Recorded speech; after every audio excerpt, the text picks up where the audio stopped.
Suara sirine meraung, bangunan runtuh, jeritan minta tolong menggema di tengah debu dan reruntuhan.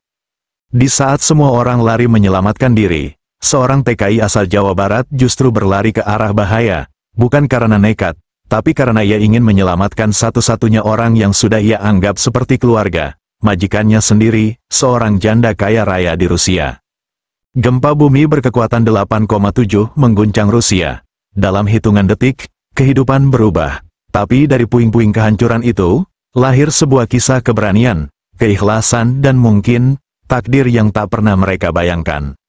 Siapa sangka, seorang pemuda dari tanah Sunda bisa menjadi penyelamat di negeri sejauh ribuan kilometer dari rumahnya. Kisah ini bukan hanya tentang bencana, tapi tentang hati, tentang keberanian, tentang cinta dan kemanusiaan. Sebelum kita mulai kisah penuh haru ini, yuk tekan tombol like, subscribe channel ini. Di sebuah rumah mewah yang terletak di pusat kota Moskow, seorang pria muda asal Jawa Barat menjalani hari-harinya dengan kesederhanaan dan ketekunan. Namanya Asep, seorang TKI berusia 25 tahun yang datang ke Rusia dengan harapan memperbaiki hidup keluarganya di tanah air, lahir dan besar di sebuah desa di Cianjur. Asep adalah contoh anak muda yang tak takut bekerja keras demi masa depan yang lebih baik. Asep, seperti kebanyakan TKI lainnya, meninggalkan rumah, orang tua, dan teman-temannya untuk mencari penghidupan di luar negeri. Namun, hidupnya di Moskow tak pernah seberat yang ia bayangkan. Setiap hari, ia bekerja sebagai pengurus rumah tangga dan asisten pribadi bagi Elena, seorang wanita Rusia yang berusia sekitar 40 tahun, janda kaya raya yang kehilangan suaminya beberapa tahun lalu. Elena tinggal sendirian di rumah besar yang megah, namun hidupnya sepi dan penuh kesendirian. Meskipun memiliki kekayaan yang melimpah, Elena tidak merasakan kebahagiaan yang seharusnya datang bersamanya. Kepergian suaminya meninggalkan luka yang dalam di hati Elena, dan meski dunia luar terus berputar, ia merasa terasing dari kehidupan yang penuh kegembiraan. Keheningan rumah besar itu seringkali membuatnya tertekan, dan hanya ada Asep yang menemani di setiap harinya. Namun, meskipun begitu, hubungan mereka tetap terbatas. Asep adalah pekerja, dan Elena adalah majikan. Namun, perlahan, keduanya mulai merasakan adanya ikatan lebih dari sekadar hubungan profesional. Setiap pagi, Asep menyiapkan sarapan untuk Elena, menyapu halaman, dan merapikan rumah yang megah. Mereka sering berbicara tentang hal-hal kecil, tentang cuaca, makanan, atau kenangan masa lalu. Asep sering bercerita tentang kehidupan di Indonesia, tentang keluarganya yang jauh di sana. Elena mendengarkan dengan penuh perhatian. Namun tidak banyak yang bisa ia katakan, kecuali tentang betapa sunyinya hidupnya setelah kehilangan suami tercinta. Suatu sore, setelah Asep menyiapkan makan malam, Elena membuka percakapan yang selama ini terpendam. "Asep," katanya dengan suara pelan namun penuh makna, "apa yang membuatmu memilih bekerja di sini, jauh dari rumah dan keluargamu?" Asep terdiam sejenak. Ia menatap Elena dengan matanya yang penuh keteguhan, seperti mengumpulkan kata-kata untuk menjelaskan apa yang sulit diungkapkan. "Saya ingin memberikan yang terbaik untuk keluarga saya, Bu Elena. Saya ingin mereka hidup lebih baik. Ini jalan yang saya pilih. Jalan yang sulit, tapi saya harus melaluinya." Elena mengangguk pelan. Ia tidak pernah tahu betapa berat beban yang harus dipikul Asep, yang harus meninggalkan tanah airnya demi sebuah harapan. Dalam hatinya, Elena merasa ada rasa kagum dan rasa terima kasih yang mendalam terhadap Asep yang tanpa ragu mengabdi padanya. Namun, di balik itu semua, meski mereka semakin dekat, masih ada rasa jarak yang tak bisa dilewati, seperti garis tipis yang membatasi antara majikan dan pekerja.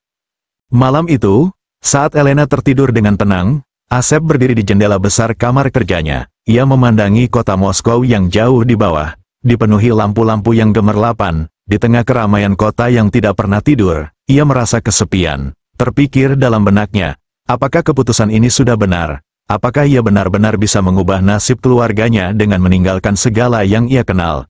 Namun, ia tahu satu hal, ia tidak bisa mundur. Keputusan sudah diambil. Keesokan harinya, saat Asep mengantar Elena ke ruang makan untuk sarapan, Elena tersenyum kecil. "Asep," katanya dengan lembut, "terima kasih sudah selalu ada di sini. Aku merasa lebih baik ketika kamu ada." Asep hanya mengangguk, mencoba tersenyum, meskipun di dalam hatinya ia tahu, kehidupan yang baru dimulai di Rusia ini, hanya bisa bertahan jika ia terus menjaga ketekunan dan keteguhan hati.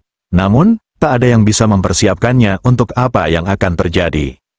Sesuatu yang jauh lebih besar, lebih menakutkan, dan lebih menguji dari segala yang pernah ia hadapi akan segera datang, dan semuanya akan berubah dalam sekejap mata. Terjadinya gempa hari itu, langit Moskow tampak berbeda, awan menggantung rendah, udara terasa lebih dingin dari biasanya, dan ada kegelisahan yang sulit dijelaskan di dalam dada Asep. Ia tidak tahu kenapa, tapi pagi itu, saat menyeduh teh untuk Elena, tangannya sedikit gemetar. Di televisi, berita tentang aktivitas seismik di kawasan Rusia mulai ramai dibahas. Presenter berita menyebutkan bahwa gempa minor telah terjadi di beberapa wilayah Rusia Selatan. Namun pihak berwenang belum mengeluarkan peringatan serius. Asep hanya melirik sekilas, lalu kembali membersihkan peralatan makan. Sementara itu, Elena duduk di ruang tamu, membaca koran, tampak tenang. Tapi Asep bisa melihat dari wajahnya, ada ketegangan yang ia sembunyikan. Bu Elena, kata Asep pelan, berita tadi bilang ada gempa kecil di selatan. Kalau nanti ada apa-apa, kita punya tempat aman nggak, Bu? Elena menghela napas, lalu berkata, aku belum pernah mengalami gempa di sini, Asep, tapi, jika terjadi sesuatu, ikut aku ke ruang bawah tanah, ya. Asep mengangguk, meski pikirannya tetap gelisah, ia memilih untuk tidak membuat Elena cemas. Namun, firasatnya tak pernah sekuat hari itu.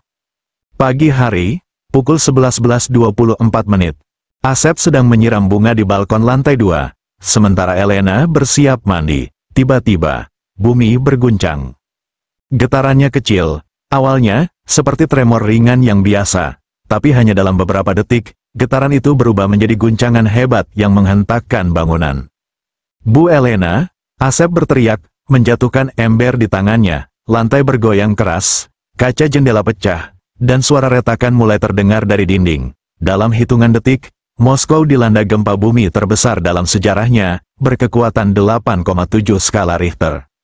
Asep berlari masuk ke dalam rumah, tubuhnya nyaris terlempar saat dinding mulai retak, lampu gantung jatuh, meja terbalik, dan debu mulai memenuhi ruangan. Ia melihat ke arah tangga, dan di sana, Elena terjatuh, tubuhnya tertimpa bingkai lukisan besar.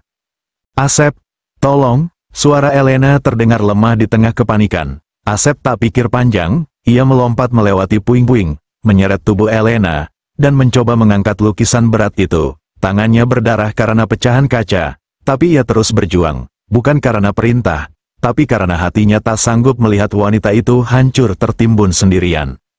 Guncangan belum berhenti, bangunan mulai runtuh perlahan, suara beton bergesekan menggetarkan seluruh lantai. Asep sadar, waktu mereka tidak banyak.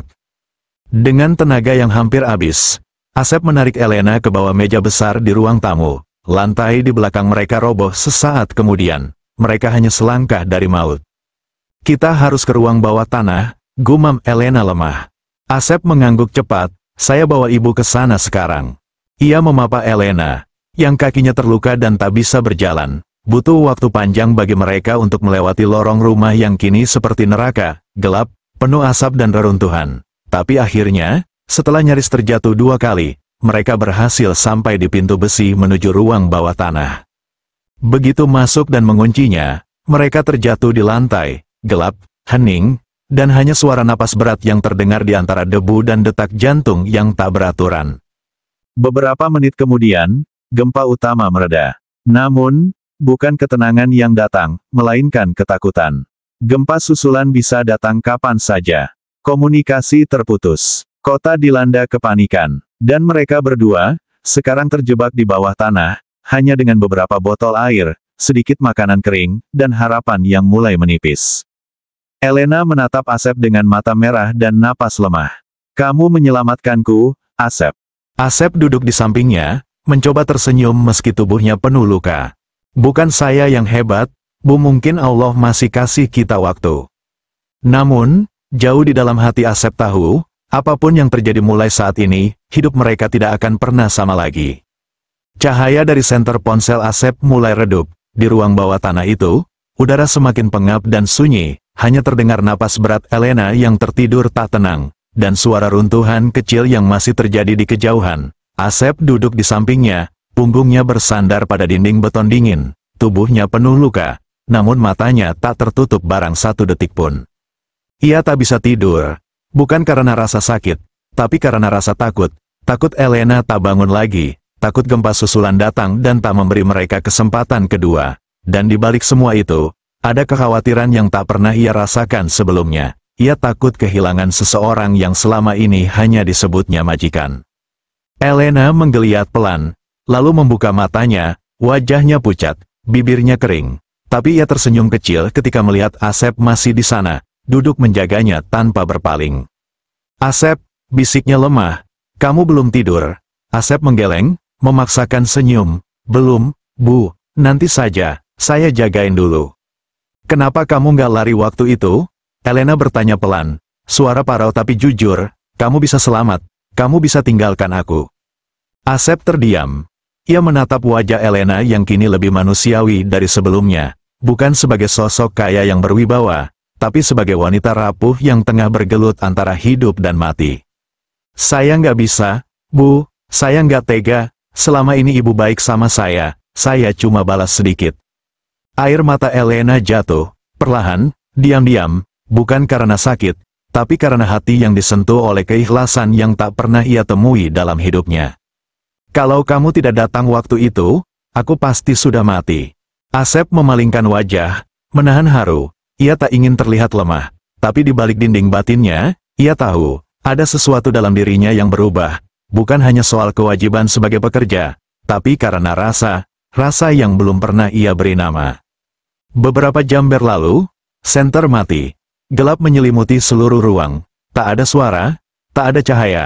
Asep mulai bercerita, bukan untuk menghibur, tapi untuk menjaga akal mereka tetap waras. Ia menceritakan masa kecilnya di Cianjur, bermain layangan di sawah, membantu ibunya menjual nasi uduk, dan tidur bertiga di kamar bambu sempit saat hujan deras merembes ke atap. Elena mendengarkan dalam diam, seolah kisah itu mengangkatnya keluar dari ruang gelap itu, membawa jiwanya pulang ke tempat yang belum pernah ia kunjungi. "Dulu saya pernah mimpi, Bu," ujar Asep lirih, "pengen punya rumah kecil, tapi isinya hangat, nggak perlu besar, yang penting nggak sepi." Elena mengangguk, matanya tertutup. "Aku punya rumah besar, tapi selalu sepi. Mungkin karena terlalu banyak hal yang kupikirkan, sampai lupa bagaimana rasanya hidup."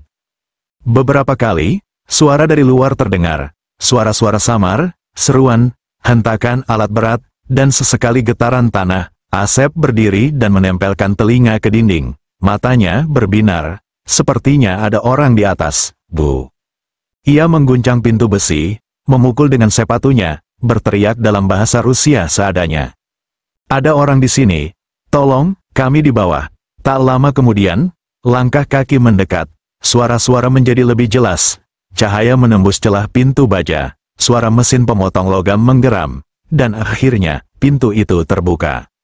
Asep langsung membungkuk dan mengangkat Elena ke dalam pelukannya. Tubuhnya menggigil namun penuh tekad. Petugas penyelamat terdiam sejenak melihat pria muda yang dekil dan berdarah membawa seorang wanita bangsawan tua dalam pelukannya seakan membawa sesuatu yang jauh lebih berharga dari hidupnya sendiri. "Elena Romanovna," tanya petugas medis, kaget, "apakah Anda baik-baik saja?" Elena membuka mata perlahan, lalu berkata dengan suara lemah, "Saya selamat, karena dia." Dan saat Asep menoleh, melihat sinar matahari kembali menyentuh wajah mereka berdua, ia tahu, hidupnya tak lagi sama.